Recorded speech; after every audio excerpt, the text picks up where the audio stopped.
So here is my electric vehicle experience. Okay, this is my first time being in an electric vehicle. I got it as a rental. That would be a good idea to try something different, try something new, and just kind of giving a readout of, how this car drives. This is a Hyundai, whatever the hell this car is. It's a decent crossover. Drives very quiet, handles fairly well, very quick on acceleration. So not a bad car overall. It looks really nice inside.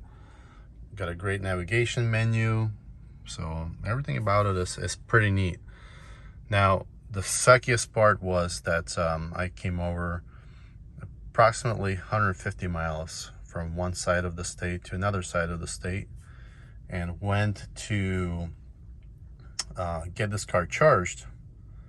And the place I pulled up at, which is the Ford Field in Detroit, where the Detroit Lions play.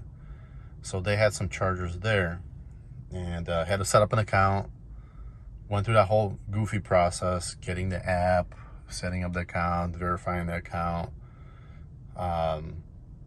Went all the 9 yards to find out that they only charge during certain hours. So you can only charge after, 5 or 6 p.m. Clap, clap, clap. That's awesome. But what if the person just needs to charge up and go? Anyway, so pull up the map, look for the most available charging station, the closest one, and pull up this Renaissance Center, which is I'm on the side of right now. Pretty cool place. And they had some charging stations. Took me a few minutes to figure out where this was because it was not clear on the map. So anyway, I found it. Luckily, there was a spot available. Okay, there's 4 stations, 3 were full. So you can imagine you're running out of battery and you pull up and there's nothing available. So now you have to sit here and wait for somebody to finish up and move on, right? So luckily there was a spot, pulled in, really tight spot because they didn't make a whole heck of a lot of space here for that. Glass on one side, but anyway, plugged everything in. Now this is a different application, a different type of charging station, different company. Had to set up an account with them. First card doesn't work. Had to use a different card, my personal card. I don't know why, but whatever. So card number 2 gets accepted. The account is created. Had to go verify it. Had to log out, log back in. Go through that whole set of shenanigans. By that time, the session timed out. Had to unplug, replug back in to get things working again. And just started charging now. And here's the speed. As you can see, it's how fast it's charging. I was at 25%. Right now it's at 42%. It's only been a few minutes. So it's charging extremely fast. So that's pretty neat. I'll take that. So it's not as horrible as people make it out to be. But I think if this was more readily available everywhere, I think it would make sense. But it's definitely not readily available. You have to constantly look for locations where you can do it. Now, granted that if you're commuting within your own city, I think you kind of already have everything mapped out, where you can charge, where to go if you need help. But if you're doing trips, I can imagine that being a giant pain in the ass, and it becomes a headache and an additional thing you have to worry about. What if I run out of charge? How am I going to get support? Calling those numbers, by the way, because I was trying to find where this location was when I got around here. You're on hold for 10 minutes at a time. They didn't even answer. I found that before they answered. So it's ridiculous, as far as headaches go. It's just, to me, it's kind of stupid.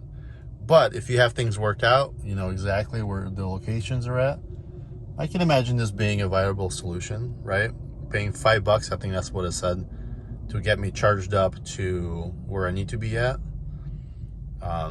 That's pretty cool. And I'll validate it to make sure that's still accurate. But it said that the charge is going to cost me $5. So $5 gets me back from Detroit Other side of the state, 150 some miles. So that's not too bad, right? That's a pretty good deal.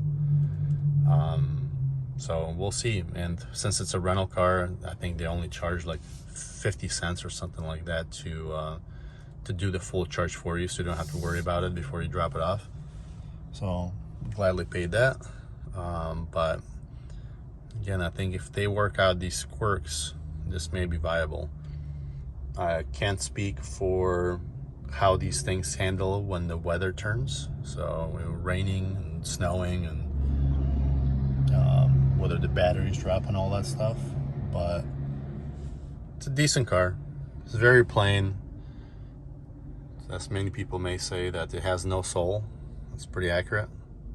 But I guess it gets the job done, right? It gets people from point A to point B. Can't ask for it anymore. I don't know how much these things cost. If it's an arm and a leg, then it's kind of takes away from, puts it out of reach of people. But if this is a decently priced vehicle, 45 to 55K, then I could see that being a pretty good solution. But anyway, so this is my first EV experience. I'm sure that we're going to see more and more of this crap. Overall, I'm not overly impressed, but I can see how this can resonate with some folks. But anyway, that's that. Checking out. Hopefully it'll get us back home safe, and we'll go from there. Yeah, and a quick update. The charging is now complete to 95%. The total was definitely not no $5. The total was $35 to charge this vehicle. So, ouch. $35? Really? Yeah, no, I get that's it's probably cheaper than a conventional car. But to deal with all the shit, to pay just a little bit less than a regular gasoline car, I don't know. I don't know if that's worth it or not. That's kind of weird to me. Anyway, it's time to get rolling.